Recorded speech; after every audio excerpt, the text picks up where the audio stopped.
अस्सलाम वालेकुम beautiful students, hope so you all are doing fine. And last video मैंने बनाई थी जिसके अंदर मैंने एमसीक्यूज को डिस्कस किया था फॉर बायोलॉजी। ठीक है, हाई शील्ड एमसीक्यूज की हमारी ये सीरीज चल रही है और इसका आज दूसरा पार्ट है। तो हम एमसीक्यूज की तरफ बढ़ते हैं। The first MCQ says that the antibody molecule consist of how many polypeptide chains.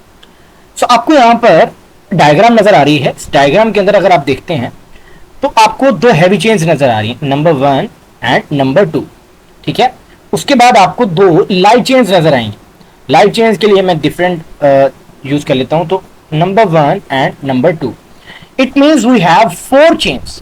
4 chains हमारे पास हैं, तो ये कॉन्सेप्ट हमारा हुआ clear that we have 4 chains. सही है, तो हमारे एमसीक्यूज का आंसर तो हमें मिल गया, बट हम इसमें से और एमसीक्यूज बनाने की कोशिश करते हैं।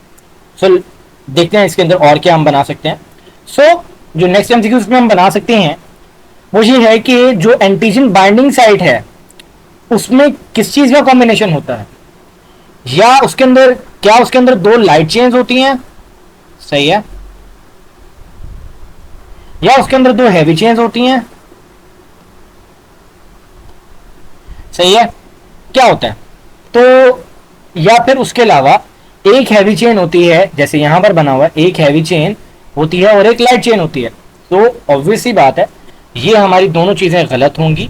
And the correct thing would be, मैं इसको यहां से इरेज कर देता हूं फर्स्टली। ओके, तो ये हमारा इरेज हुआ यहां से।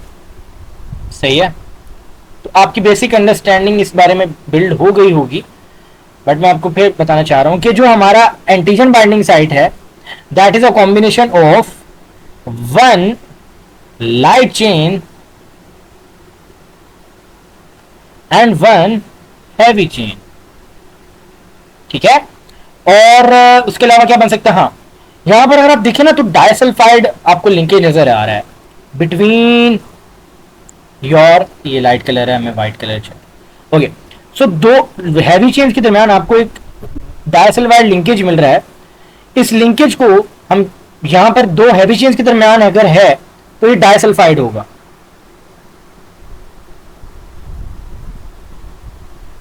बहुत इंपॉर्टेंट डायग्राम है। और अगर एक लाइट और एक हैवी चेन के दरमियान अगर ये बॉन्ड होगा तो इसको हम कहेंगे कि सिंपल हमारे पास। अच्छा, यहां पर एक चीज और बता दूं कि जो डाइसल्फाइड लिंकेज है, यहां पर दो हैवी चेन्स के दरमियान जो है वो दो डाइसल्फाइड लिंकेज है, और एक लाइट और एक हैवी चेन के दरमियान सिर्फ एक हमारे पास डाइसल्फाइड लिंकेज होगा। सो ये आपका एमसीक्यूज बन के जरूर आ सकता है, तो be very cautious about that. तो एमसीक्यूज का आंसर तो हमें मिल गया था, बट हमने सोचा बाय नॉट इसके अंदर से हम और चीजें भी निकालें, तो मैंने उसके हिसाब से आपको 2-3 और चीजें बता दी। Moving on to the next MCQs that says that dash cells survive for a few days and secrete a huge number of antibodies. Okay, जहां पर भी एंटीबॉडीज का नाम आ जाएगा बच्चे झटक से लगा देते हैं बी लिम्फोसाइट। सही है, देखो बेटा बी लिम्फोसाइट बिल्कुल आप मतलब सोच आपकी सही पहुंच गई, बट एक चीज समझो कि जो बी लिम्फोसाइट्स हैं वो आपके प्लाज्मा सेल्स बनाते हैं। ठीक है, वो प्लाज्मा सेल्स जो हैं वो एंटीबॉडीज बनाते हैं। सही है, तो टेक्निकली वो हमसे पूछ रहा है कि एंटीबॉडीज कौन बना रहा है। इनडायरेक्टली तो बी लिम्फोसाइट ही बना रहा है, बट हमारे पास ऑप्शन में हमें एक बिल्कुल टू दी पॉइंट अगर आंसर मिला हुआ है तो हम बी लिम्फोसाइट को चूज नहीं करेंगे। बाकी दो ऑप्शंस को देख लें तो टी लिम्फोसाइट जो है ये तो आपको पता है कि ये हमारे पास सेल मेडिएटेड रिस्पॉन्स बिल्ड करते हैं। इनके अंदर हमारे पास हेल्पर टी लिम्फोसाइट्स होते हैं। ठीक है, जो कि सब चीजों को रेगुलेट कर रहा होता है। देन इसमें साइटोटॉक्सिक होता है, साइटोटॉक्सिक होते हैं, और रेगुलेटरी होते हैं, रेगुलेटरी। और मेमोरी सेल्स की जहां तक बात करें ना तो मेमोरी सेल्स का बड़ा कॉन्सेप्ट समझने वाली बात है। तो बेसिकली अगर मुझे यहां पर जगह बनानी पड़ेगी तो आप वीडियो को पॉज करके दोबारा देख लेना पीछे, तो जगह कम पड़ रही है। Okay, so that's why. Okay, so हमारे पास जो मेमोरी सेल्स हैं ये बेसिकली क्या है जी, ये हमारे पास किससे प्रोड्यूस होते हैं, ये बी से भी प्रोड्यूस होते हैं, बी लिम्फोसाइट से भी, और ये टी लिम्फोसाइट से भी प्रोड्यूस हो सकते हैं। बेसिक इनका काम क्या होता है, लेट्स से आप एक बॉडी है, उस बॉडी के अंदर कोई डिजीज आया, लाइक कोई एंटीजन आया, उस एंटीजन ने बॉडी के अंदर डिजीज कॉज कर दिया, ठीक है, डिजीज होगा बॉडी के अंदर। अब बॉडी ने उसके खिलाफ एंटीबॉडीज प्रोड्यूस की, बी लिम्फोसाइट्स ने एंटीबॉडीज प्रोड्यूस की, बट बी लिम्फोसाइट ने एंटीबॉडीज के साथ जो कुछ प्लाज्मा सेल्स बनाए थे उनके साथ में इसने मेमोरी सेल्स भी बनाए। अब ये मेमोरी सेल क्या करते हैं, जब इस बॉडी के ऊपर दोबारा अगेन हमारे पास अगर कोई अटैक होगा सेम एंटीजन का, तो इसे दोबारा बी लिम्फोसाइट को नहीं कहना पड़ेगा बॉडी को कि भाई साहब हमें दोबारा प्लाज्मा सेल और ये सब बना के दो, हमारे पास ऑलरेडी मेमोरी सेल्स होंगे। सो मेमोरी सेल डायरेक्टली जाएंगे और उस एंटीजन को किल कर देंगे, तो हमें वहां पर जो बी लिम्फोसाइट है उसको तंग करने की जरूरत नहीं है। तो इसका मतलब ये है कि मेमोरी सेल्स जो हैं ये हमारे बड़े हेल्पफुल होते हैं कि अगर हमारे पास एक पर्टिकुलर डिजीज अगेन हमारे पास अगर बॉडी को एक्सपोज करे या फिर बॉडी से एक्सपोज हो, तो हमारे पास जो है मेमोरी सेल्स काम आते हैं, ठीक है। तो बाकी आपको मैंने ऑप्शंस बता दिए, इसका करेक्ट ऑप्शन होने वाला है आपका डेल्टा, बी लिम्फोसाइट नहीं होगा, मैंने आपको वजह बता दिया। Moving on to the next, okay, so moving on to our next MCQs, which states that the intermediate protection from infection of snake bite can be obtained by, okay, ये भी important MCQs है, समझना है हमें से। तो उसके अंदर ना आपको इम्यूनिटीज की टाइप्स के बारे में आपसे वो पूछना चाह रहा है। तो एक्टिव इम्यूनिटी और नेचुरल एक्टिव इम्यूनिटी दोनों में कोई खास फर्क नहीं है।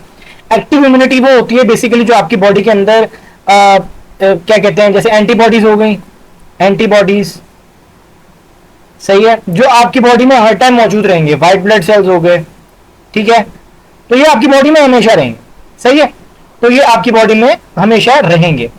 और नेचुरल एक्टिव इम्यूनिटी वो होती है, लेट्स से हमारे पास एक बॉडी है,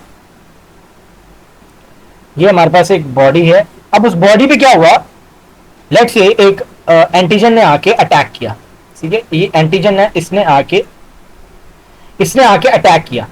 अब इसने जैसे ही अटैक किया बॉडी के अंदर आएंगी चेंजेस, ठीक है, बॉडी के अंदर जो भी चेंजेस आएंगी ये उसके अंदर चेंजेस आ गए बॉडी के अंदर, सही है। तो बॉडी इसके खिलाफ जो एंटीबॉडीज बनाएगी उसको हम कहेंगे कि वो हमारे पास नेचुरल एक्टिव इम्यूनिटी, यानी नेचर से या फिर जो सराउंडिंग थी वहां से हमारे पास कोई एंटीजन आया, ठीक है, एंटीजन, और उसने आके हमारे जो है बॉडी के ऊपर अपना असर किया और बॉडी ने उसके खिलाफ एंटीबॉडीज प्रोड्यूस की, तो ये हमारे पास नेचुरल एक्टिव इम्यूनिटी हो जाती है। Now what is passive immunity और वैक्सीनेशन, दोनों में क्या फर्क है, दोनों की बात भी कर लेते हैं। ओके, सो पहले हम इसे मिटाते हैं, ठीक है, एक सेकेंड मिटाते हैं पहले, फिर मैं आपको बताता हूँ कि क्या सीन है।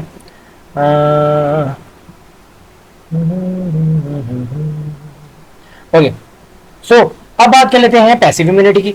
ना अब जो बात कर रहा है, लेट्स से हमारे पास एक बॉडी है और उस बॉडी में क्या हुआ कि एक स्नेक है हमारे पास, अजीब सा स्नेक बना है, but that's a snake very poisonous and dangerous. इसने बॉडी के ऊपर बाइट कर लिया ना, बाइट करने के नतीजे में इससे पॉइजन जो है वो बॉडी के अंदर जाएगा। आई एम एज्यूमिंग कि ये पॉइजनस है, बट ज्यादातर स्नेक्स पॉइजन वाले नहीं होते, चाहिए just for your information. Okay, so poison आ गया बॉडी के अंदर, बॉडी हो गई जी बिल्कुल अब परेशान कि क्या करें, तो हम क्या देंगे उसे, पैसिव इम्यूनिटी बेसिकली ये कहती है कि हम उसको एक इंजेक्शन दे देंगे, ठीक है, ये अजीब सा इंजेक्शन बन गया, बट ये इंजेक्शन दिया जाएगा इस बॉडी में, इसके अंदर होंगी हमारे पास पहले से प्रोड्यूस्ड एंटीबॉडीज इस पॉइजन के लिए। इस पॉइजन की जो एंटीबॉडीज हैं, एंटीबॉडीज वो आपको इसके अंदर मिल जाएंगी, इस इंजेक्शन के अंदर। तो ये इंजेक्शन जैसे ही इसे देंगे तो वो नेचुरली हमारे पास एक तो एंटीबॉडीज होती हैं और एक हमने आर्टिफिशियल एंटीबॉडीज जो है वो बॉडी के अंदर जो है वो एडमिनिस्टर कर दी। As a result of that we will be able to get the man safely, मतलब उसको हम जो स्नेक बाइट है उससे बचा सकते हैं, जो भी हमारे पास इफेक्टेड बंदा है। तो बेसिकली आपको समझ आ गया होगा पैसिव इम्यूनिटी क्या है, कैसे काम करती है, आपको आर्टिफिशियल एंटीबॉडीज बाहर से देनी पड़ती है। और आपको वैक्सीनेशन का आइडिया होगा कि वैक्सीनेशन में क्या होता है, अगेन होती दोनों सेम चीजें हैं, बट ये इमीडिएट होती है, ठीक है, that would B immediate, and जो वैक्सीनेशन होती है ये लॉन्ग टर्म होती है, ठीक है, ठीक है। इसका इफेक्ट भी आ तो जल्दी जाता है, बट ये लॉन्ग टर्म होती है, ये लाइक ये हमारे पास ना बॉडी के अंदर मेमोरी सेल्स बनाने के अंदर भी हेल्प करती है, ठीक है, मेमोरी सेल्स बन जाएंगे, और ये भी अगेन हमारे पास डेड पैथोजेंस वगैरह जो है वो मतलब बॉडी के अंदर इनकलकेट करके आपको जो है वो एंटीबॉडी प्रोड्यूस करती है, और जो पैसिव इम्यूनिटी है उसमें ऑलरेडी एंटीबॉडीज होती हैं, सही है। ये भी एक फर्क देख लीजिए कि पैसिव इम्यूनिटी में आपको ऑलरेडी एंटीबॉडीज मिल रही हैं, बट वैक्सीनेशन के अंदर आपको डेड पैथोजेंस मिल रहे हैं, डेड मरे हुए बिल्कुल एंड लेवल के पैथोजेंस जो हैं वो डेड वीकेंड पैथोजेंस मिल रहे हैं, बहुत जगह पढ़ा होगा आपने, डेड पैथोजेंस मिल रहे हैं, सही है। तो ये आपको आइडिया हो गया होगा सब, जितनी भी इसके अंदर इम्यूनिटी की टाइप्स हैं। तो इसका करेक्ट ऑप्शन ऑब्वियसली आपके पास बीटा होगा, बिकॉज हमें इमीडिएट चाहिए, तो इमीडिएट के लिए हम जाएंगे for passive immunity. Okay, moving on to next MCQs. Next MCQs में वो क्या कह रहा है जी, the tail of chlorophyll molecule is embedded in, that was kind of an easy MCQs, but इसको डालने का सिर्फ एक मकसद था, मैं आपको थोड़ा आइडिया देना चाह रहा था कि जो हमारे पास क्लोरोफिल है ना, आपका ये जो क्लोरोफिल का स्ट्रक्चर है, बायोएनर्जेटिक्स चैप्टर मेरा फेवरेट है वैसे, तो ये जो ये वाला पूरा है ना, ये बहुत इंपॉर्टेंट है।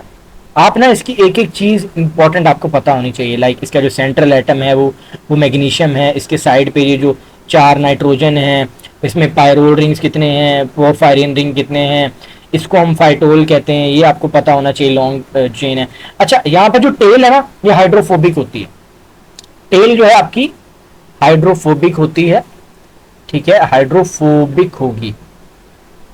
ओके, अब उसने एमसीक्यू में पूछा है कि tail of chlorophyll molecule is embedded in, आप ना ये देखो कि आपके पास क्लोरोप्लास्ट है, क्लोरोप्लास्ट में स्ट्रोमा होते हैं, स्ट्रोमा के अंदर फिर आपके जो है वो उसके अलावा यहाँ पर थाइलाकॉइड जो है मेम्ब्रेन आपको यहाँ नजर आ रही होगी, थाइलाकॉइड्स होते हैं, थाइलाकॉइड की जो मेम्ब्रेन होगी उसको हम थाइलाकॉइड मेम्ब्रेन दिखेंगे।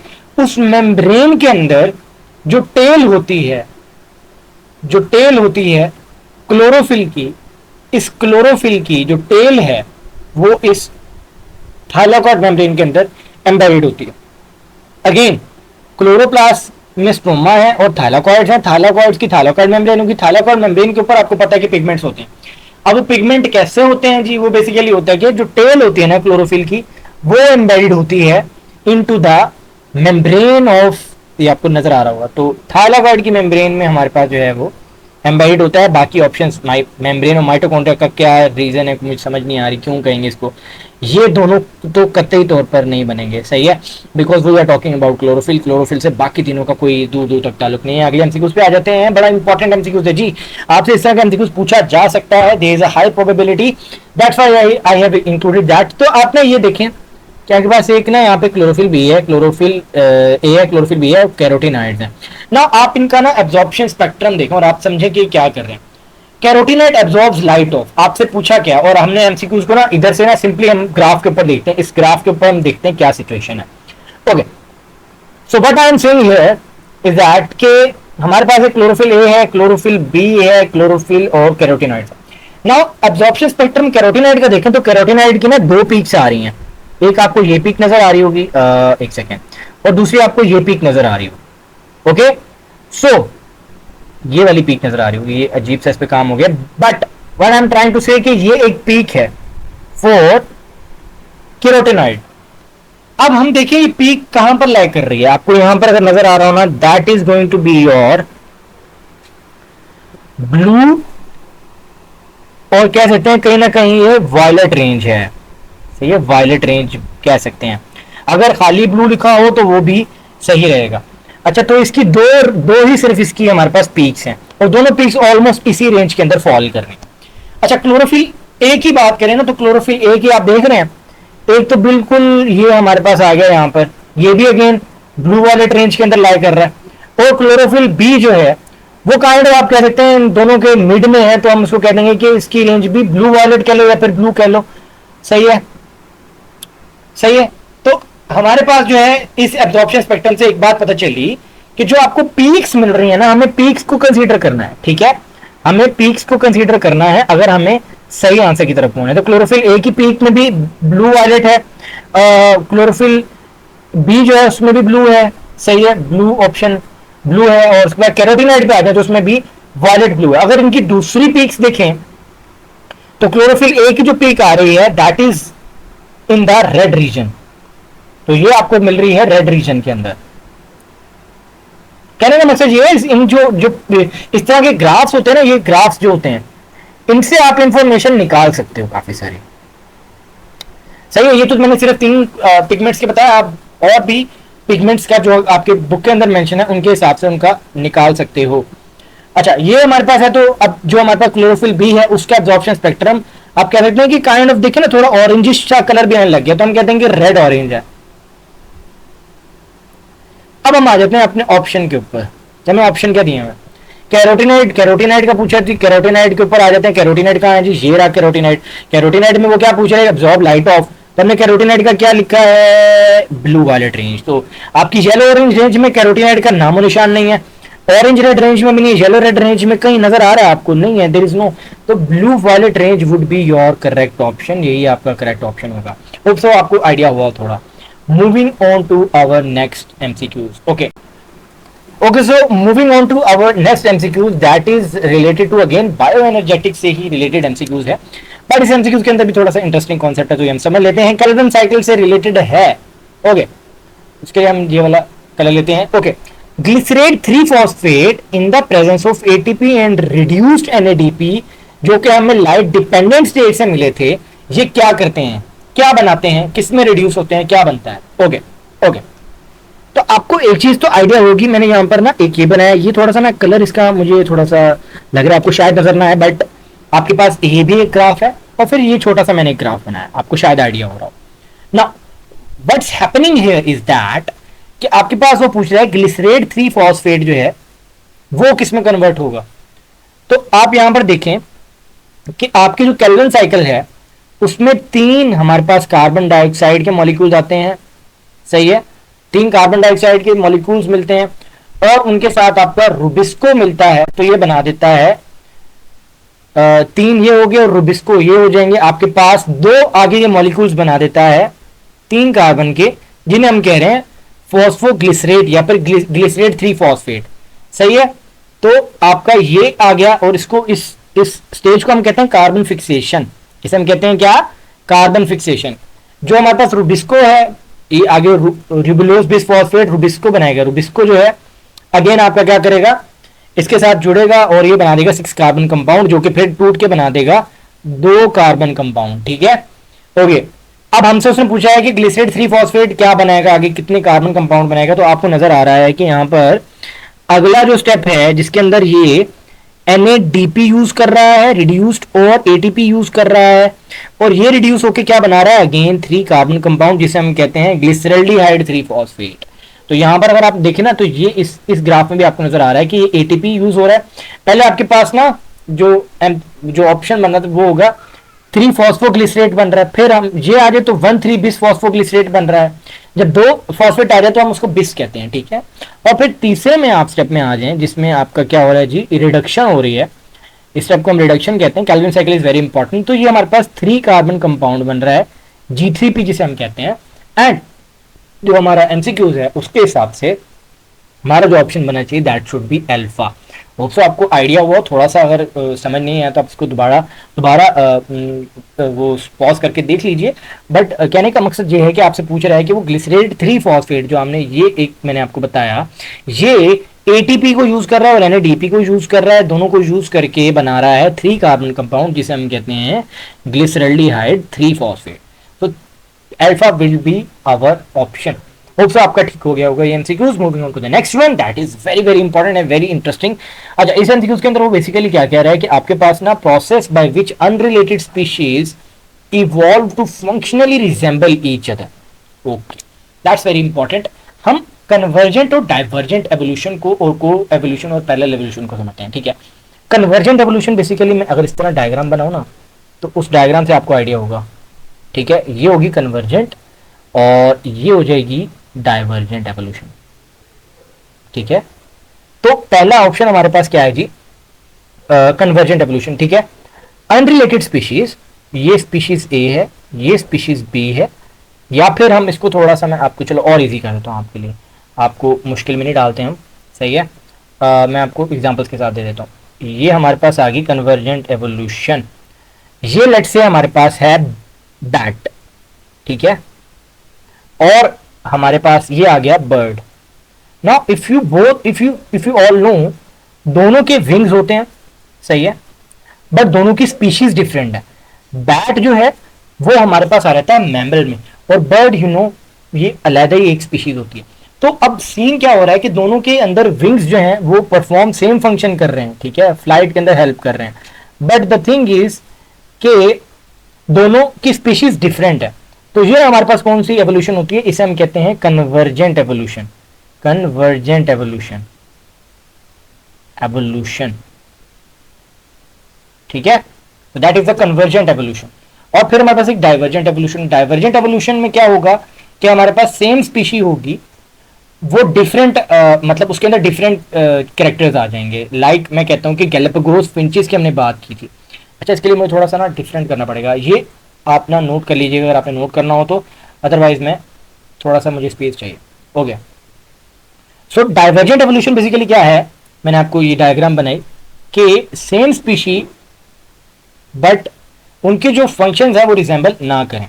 लेट से हमारे पास जो गैलापागोस आइलैंड की बात हुई थी, जो फिंचेस की बात हुई थी, जो फिंचेस की बात हुई थी आपकी बुक के अंदर बड़ा उसके ऊपर एक्सटेंसिवली लिखा भी हुआ है। तो ये हमारे पास डिफरेंट आइलैंड से डार्विन ने क्या नोटिस किया कि डिफरेंट आइलैंड से इसको ए कह देते हैं, इसको बी कह देते हैं, इसको सी, इसको डी एंड इसको ई कह देते हैं। नाउ व्हाट हैपेंड वाज कि इस पे जो फिंचेस थी उनकी बीक जो है वो डिफरेंट तरह की थी, इसकी बीक्स भी डिफरेंट तरह की थी।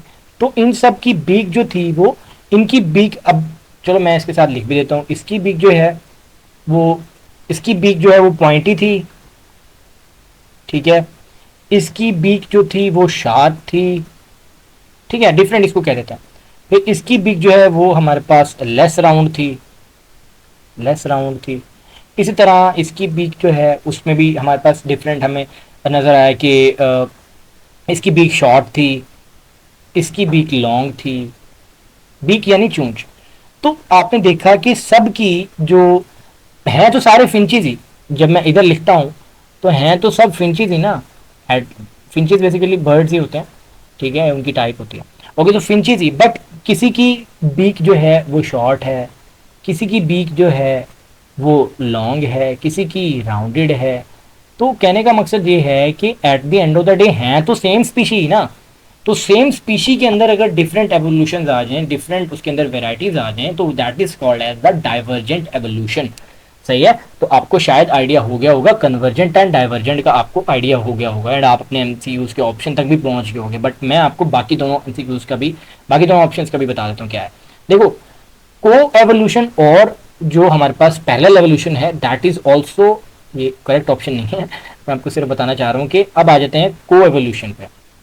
नाउ को एवोल्यूशन बेसिकली ये होती है, that is a relation based, relation based, ठीक है, या फिर डिपेंडेंट हम कहते हैं, डिपेंडेंट एवोल्यूशन। यानी कि जैसे हम कहते हैं ना प्रीडेटर प्रे, प्रीडेटर प्रे का रिलेशन आपने पढ़ा होगा, ठीक है, प्रीडेटर प्रे का।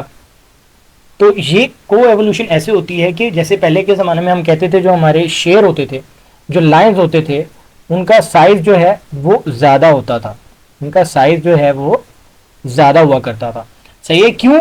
क्योंकि उनके जो प्रे होते थे वो बड़े होते थे, ठीक है, उनके प्रे का साइज ज़्यादा होता था, but with the you know prey का साइज ज़्यादा होता था। So with the passage of time what happened was कि जो प्रे है उसका साइज जो है वो डिक्रीज करना शुरू हुआ। एज रिजल्ट ऑफ दैट हमारे पास जो लाइंस हैं उनका भी साइज जो है वो डिक्रीज करना स्टार्ट हो गया। सो विच मीन्स कि दोनों आपस में इंटर रिलेटेड हैं, ठीक है, दोनों आपके साथ आपस में, दोनों स्पीशीज की जो एवोल्यूशन है वो इंटर रिलेटेड है, तो इसे हम कह देंगे कि ये को एवोल्यूशन हुई है। ओके, तो इसी तरह हमारे पास आ जाएगी लास्ट ऑप्शन पे जो पूछना चाह रहा है, that is parallel evolution. Now parallel evolution भी बड़ा मजेदार कॉन्सेप्ट है। इसमें बेसिकली ये है कि ये रिलेशन बेस्ड नहीं होती, it is not relation based, relation based, नहीं होगा, सही है, ये इंडिपेंडेंट होता है, सही है, इट इज इंडिपेंडेंट, ये इंडिपेंडेंट होता है। अच्छा, इसमें क्या होता है जी कि दोनों जो हमारे पास स्पीशीज हैं उनका आपस में कोई लेना देना नहीं है, दूर दराज इलाकों में रहते हैं, but they share the same characters, parallel evolution हो रही है इनकी, बट आपस में इनका कोई ताल्लुक नहीं है। लेट्स से हमारे पास वुल्फ्स हैं, वुल्फ, ठीक है, और अमेरिकन वाइल्ड डॉग्स या फिर African wild dogs, African wild dogs, दोनों डिफरेंट हैं। ये वुल्फ कहाँ और आपके जो वाइल्ड अफ्रीकन वाइल्ड डॉग्स हैं ये इनका अलहदा सिस्टम होता है, but they share the same character as कि ये हमेशा ग्रुप्स के अंदर जो है अटैक करते हैं, ग्रुप्स के अंदर अटैक करते हैं, पहली चीज। फिर दूसरा जी है जी कि इसके अलावा जी इनका जो हंटिंग का तरीका है दैट इज वेरी सिमिलर, सही है। उसके अलावा इनकी बॉडी की अगर सिमेट्री देखें तो बॉडी भी की सिमेट्री भी किसी हद तक सेम होती है। तो इनका और ऊपर से सब और इनकी सबसे इंपॉर्टेंट चीज अगर आप देखें दैट इज देयर बिहेवियर, इनका बिहेवियर आपस में, एक सेकेंड में जगह चाहिए होगी, इनका बिहेवियर दैट्स वेरी इंपॉर्टेंट, इनका बिहेवियर भी आपस में बहुत ज्यादा सेम होता है। Social behaviour, they are similar, they have similar social behaviour, social behaviour. तो अब ये दोनों की जो एवोल्यूशन हो रही है, इन दोनों की जो एवोल्यूशन हो रही है दैट इज पैरेलल एवोल्यूशन, क्योंकि दोनों है इंडिपेंडेंट बट इनके जो तरीकेकार हैं, जो बिहेवियर्स है वो सेम है। तो हम कह देंगे कि ये पैरेलल एवोल्यूशन है, इनका आपस में कोई ताल्लुक नहीं है। तो आपको ऐसा एमसीक्यूज मिला जिसके अंदर दोनों स्पीशीज के आपस में कोई ताल्लुक ना नजर आ रहा हो बट दोनों के जो सोशल बिहेवियर्स हैं वो सेम हो, तो हम कह देंगे कि ये हमारे पास जो है वो पैरेलल एवोल्यूशन है। तो हमारा जो ऑप्शन बनेगा that is going to be convergent evolution, ठीक है। कन्वर्जेंट एवोल्यूशन हमारा आंसर होगा बिकॉज कि हमारे पास डिफरेंट स्पीशीज हैं, मैंने आपको पहले भी बताया, और इनका जो है बैट और मैंने बर्ड की एग्जांपल दी, बट इनका जो फंक्शनली सेम कैरेक्टर्स आ जाएं तो वो हमारे पास हो जाती है कन्वर्जेंट एवोल्यूशन।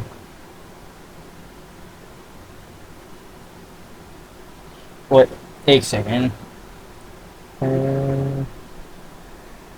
हाँ ठीक है।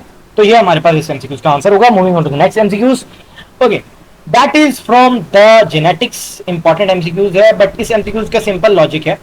आपसे पूछ रहे हैं कि सेल फर्टिलाइजेशन हम करें अगर F1 डाई हाइब्रिड की, ओके, सो डाई हाइब्रिड और मोनो हाइब्रिड में क्या फर्क होता है। अगर इस डायग्राम में अगर आप देखें तो अगर हम कैपिटल आर और स्मॉल आर का आपस में क्रॉस कराते तो ये हमारे पास होता मोनो हाइब्रिड, मोनो हाइब्रिड, सही है। बट वो कह रहा है डाई हाइब्रिड, यानी हमें इसके अंदर दो ट्रेड्स का आपस में क्रॉस कराना है, विच मीन्स इसने करवाया है R capital Y then we have small R small Y, तो इनका आपस में कराना है क्रॉस। तो पहले जब क्रॉस कराएंगे तो हमारे पास जो भी मतलब इसमें गैमेट्स बनेंगे, लेट्स से हमारे पास जो इधर गैमेट बनने हैं that is going to be R Y small R small capital Y, ये हमारे पास इधर गैमेट बन गए, इनको हम कहेंगे F1 फीलियल 1, सही है। ये जो फीलियल वन हमारे पास बने हैं, अब इन्होंने क्या करना है, इनके हमने आपस में गैमेट्स बनाने हैं, जैसे यहां पर इसने बनाए हुए हैं। तो इसने बेसिकली क्या करा है, इनका ऑल राउंड येलो है, इनका आपस में इसने करा दिया क्रॉस, लाइक के इसने क्या किया, कैपिटल आर स्मॉल आर, ठीक है, capital Y small Y, capital R small R, capital Y small Y, इनका आपस में करा दिया इसने क्रॉस। अब क्रॉस कराने के बाद क्या मिले, इसे मिले गैमेट्स, ठीक है। समझ आ गई आपको, होप सो आपको आइडिया हो रहा हो किसी ना किसी हद तक। ओके, सो ये हमारे पास जो अब बनेंगे ये होंगे, इनका जो क्रॉस होगा इससे हमारे पास पहले हमें बनाने होते हैं गैमेट्स। देखो इस तरह क्रॉस जब भी आता है हमें बनाने होते हैं गैमेट्स। तो गैमेट्स आप बनाने का तरीका क्या होता है, लेट्स से हमारे पास यहाँ पर जो हमारे पास ये एक पर्टिकुलर आया है, हम ये देखें, ये जो हमारे पास एक क्रॉस इनका कराएं तो इनके हम बना लेते हैं गैमेट्स। लो हमने बना लिए इसके gametes, R capital small R, capital Y small Y, फिर आ जाएगा R capital small R, capital Y small Y. अब इनके बना दो आप, पहले कैपिटल आर कैपिटल वाई कर दो, एक बन गया। फिर उसके बाद स्मॉल आर कैपिटल वाई, फिर उसके बाद आप कर दो, एक सेकेंड, फिर आप स्मॉल आर और उसके साथ आप कर दो स्मॉल वाई, ठीक है, एंड फिर आप करो capital R and small Y. आपके पास 4 गैमेट्स बन गए। सेम आपने केस इसके लिए भी कर दिया, तो ये दोनों बन गए। अब इनके आपने बना लेना है जो हमारे पास एक टेबल टाइप होता है, इसका एक वर्ड भी मेरे दिमाग से निकल गया, प्यूनिट स्क्वायर। प्यूनिट स्क्वायर आपने इसका बनाना है, प्यूनिट स्क्वायर इसका बनाना है। और उसके बाद आपने क्या है, इनके क्रॉस कर दिया। क्रॉस करने के बाद हमें जो है अपना आंसर मिल जाना चाहिए। तो आंसर इसका हमारे पास क्या बन रहा है, ये मैंने डिफरेंट उसके लिए लिया है। आप यहाँ पर जो है ये डायग्राम मुझे मिली तो मैंने इसको डाल दिया इसके अंदर। सो इसके अंदर आप देखो ना, तो एक सेकेंड, 1 2 3 4 5 6 7 8 9, ओके। सो 9 है हमारे पास। राउंड येलो को अगर हम टॉल राउंड कहते हैं, टॉल राउंड जो होता है हमारे पास एक डोमिनेंट ट्रेट होता है, तो इस वजह से हमारे पास 9 आ जाएंगे tall and round. Tall and round, इसका ऑपोजिट क्या होगा, स्मॉल या फिर ड्वार्फ एंड रिंकल्ड। तो हम देखते हैं कि हमारे पास वो कितने हैं। तो आप यहां पर देखो कि आपके पास जो है रिंकल्ड कितने हैं। एक सेकेंड, आपसे पूछा ड्वार्फ एंड क्या कहते हैं, ड्वार्फ एंड राउंड कितने हैं। अच्छा, यहां पे लिख लेते हैं हम ड्वार्फ एंड यहां हम लिख लेंगे राउंड, ओके। सो ये देखो 1 2 और ये 3, ये 3 हमारे पास हो जाएंगे ड्वार्फ एंड राउंड। अच्छा, आपको यहाँ थोड़ी कंफ्यूजन हो रही है क्योंकि यहाँ पर रिंकल्ड येलो लिखा हुआ है, बट आपको देखना ये है कि डोमिनेंट ट्रेट क्या है। डोमिनेंट ट्रेट आपको आइडिया होगा ना, तो आपका ये और ज्यादा क्लियर हो जाएगा। मुझे वो डायग्राम नहीं मिल रही थी, इस वजह से मैंने इस डायग्राम पे आपको समझा दिया। Very very very very important है ये, ठीक है, आपके लिए बहुत इंपॉर्टेंट है, सही है। सो इसमें हमारा करेक्ट ऑप्शन क्या बनना चाहिए, what should be our correct option, Charlie should be our option. अब इसके अंदर हमने करवाया तो हमें 9 मिलेंगे टॉल एंड राउंड, 3 मिलेंगे ड्वार्फ राउंड, फिर 3 हमें मिलेंगे इसके, आप कह सकते हो कि टॉल एंड रिंकल्ड, और इसी तरह से आपको 3 मिलेंगे जिसमें होंगे ड्वार्फ एंड रिंकल्ड। तो आपका जो ऑप्शन इसमें बनेगा that would be Charlie, okay. So moving on to the next MCQs, okay. ये एमसीक्यूज बड़ा इंपॉर्टेंट है और इस एमसीक्यूज के अंदर आपको सिंपल नॉलेज बेस्ड एमसीक्यूज है, बट ये एमसीक्यूज ना आ जाता है और इस एमसीक्यूज को सॉल्व करने के लिए आपको थोड़ा आइडिया होना चाहिए चीजों का। अब वो पूछ ये रहा है कि आपने students were given a guess, students were asked to give a guess about a unicellular organism with darkly stained nucleus. Okay, darkly stained nucleus. Which of the following can be straight away excluded? अच्छा, ये बड़ी important चीज होती है, MCQ को पूरा पढ़ना होता है, तो उसमें अगर कहीं पर इस तरह की कोई एग्जामिनर हरकत कर रहा है, एक्सक्लूडेड वगैरह डाल के वो डालता है वो, तो वो आपके लिए बड़ा इंपॉर्टेंट है उसको आइडेंटिफाई करना। अब यहाँ पे पूछ हमसे ये रहा है कि हम मुझे ये बता दो कि इनमें से कौन सा ना यूनिसेलुलर है और सॉरी जिसके अंदर डार्कली स्टेन्ड न्यूक्लियस नहीं है, ठीक है। तो हमारे पास देखा जाए तो पैरामीशियम जो है वो एक प्रोटोजोन है, और प्रोटोजोन जो होते हैं ना वो बेसिकली हमारे पास क्या होते हैं जी, जो प्रोटोजोन्स होते हैं वो हमारे पास डार्कली स्टेन्ड न्यूक्लियस भी होता है और वो यूनिसेलुलर ऑर्गेनिज्म भी होते हैं। अच्छा, एमीबा पे आ जाओ। एमीबा का भी यहाँ पे सारी मैंने इन्फॉर्मेशन भी लिखी हुई है इनके बारे में। तो ये भी एक तरह का प्रोटोजोन होता है with a nucleus that can sometimes appear darkly stained, ठीक है। फिर उसके बाद प्लाज्मोडियम, चार्ली ऑप्शन, अगेन इसके बारे में प्रोटोजोन है जी ये। बट लैक्टोबैसिलस जो है that is a bacteria, kingdom Monera जो भी होता है, मोनरा, उससे इसका ताल्लुक है, जीनस बैक्टीरिया है और ये प्रोकैरियोट है। यानी इसका न्यूक्लियस तो भाई बिल्कुल ट्रू नहीं होगा, तो हमारा ऑप्शन जो होगा दैट वुड बी डेल्टा। ये एमसीक्यूज डालने का ना मकसद ये है कि कई बच्चों को ये शायद लगे कि एमसीक्यूज बहुत इजी है, बट बिलीव मी इस तरह के एमसीक्यूज आ जाते होते हैं, आ जाते होते हैं, और आप फिर वहां बैठ के सर पकड़ के बैठे होते हो। तो इसलिए मैंने एमसीक्यूज डाला है ताकि आपकी थोड़ा, अगर ये एमसीक्यू इस तरह कोई आ जाए तो आपको पता हो। बाकी आपको यहाँ नजर भी आ रहा हो तो आप तो तुक्का भी लगाना चाहो ना, तो बेसिलस आ रहा है, बेसिलस रिलेटेड टू बैक्टीरिया, तो आप उस हिसाब से भी लगा सकते हैं। बट पता हमको ये होना चाहिए कि डार्कली स्टेन्ड न्यूक्लियस जो है वो प्रोटोजोन्स में होता है, बट बैक्टीरिया में नहीं होता। Okay, so that was a simple. Okay, so moving on to the last MCQs, that is K. If lipopolysaccharides did not appear in the wall of bacteria on staining, then it will be known as.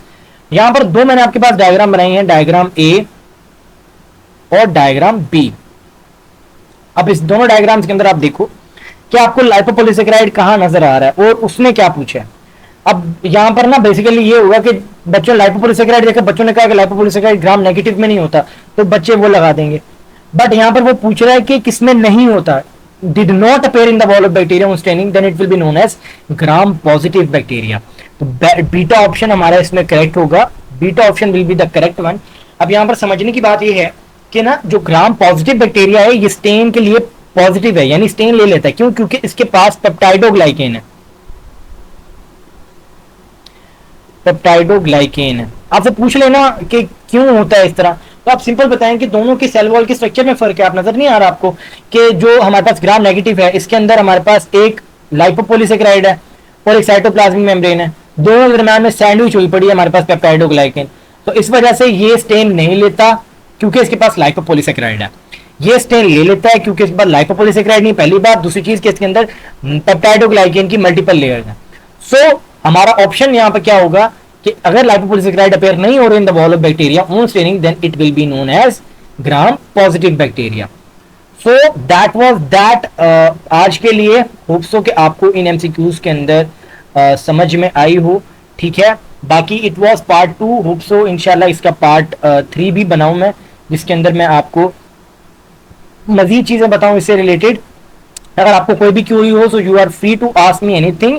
And अब time मतलब ये पहला दूसरा part था, अब with the passage of time I will increase the difficulty of MCQs, सही है, ताकि आपकी जो कॉन्सेप्ट बिल्डिंग है वो और ज्यादा स्ट्रॉन्ग हो सके। डिफिकल्टी लेवल जो है अब वो यहाँ से बढ़ेगा, सही, यहाँ से घटने वाला नहीं है। तो उम्मीद है कि आपको जो है वीडियो बेनिफिट दे, क्योंकि मेरा एंड पे पर्पस यही है यार, आपको एमसीक्यूज कराने का, कि आपको कुछ कॉन्सेप्ट मेरी वजह से अगर कोई कॉन्सेप्ट क्लियर हो जाता है तो इससे बड़ी बात क्या ही हो सकती है। बाकी आप मुझे दुआ में याद रखिएगा and I will see you in another video. तब तक के लिए अल्लाह हाफिज, अपना ख्याल रखिएगा।